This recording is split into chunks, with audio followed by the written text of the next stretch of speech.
At first time daw magsasama ang Liz, Ken, Kathniel at Jaydeen. Anong feeling? Sa isang stage. Masaya po, masaya. Well, actually, before naman nakasama ko na po sila, pero magkahiwalay.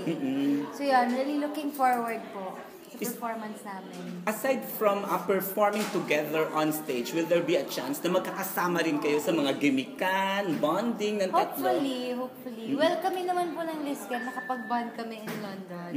Sa ASAP po yun. So, sa Kathniel na lang. Pero we'll see. Hopefully. Anong message mo sa Kathniel? Baka pwedeng mag-bonding na rin kayo.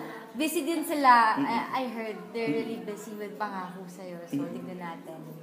Sabi ni James Reid, nasa kabila kasi siyang dressing magkaiwalay kayo. Miss ka daw niya. Okay. Parang kanina lang mag-asawa kami. Ayan, good luck sa production number niya. Message naman po sa fans. Thank you. Ayan, sa lahat po ng sumusuporta sa amin ni James, maraming salamat po from the bottom of our hearts. Mahal na mahal po namin kayo.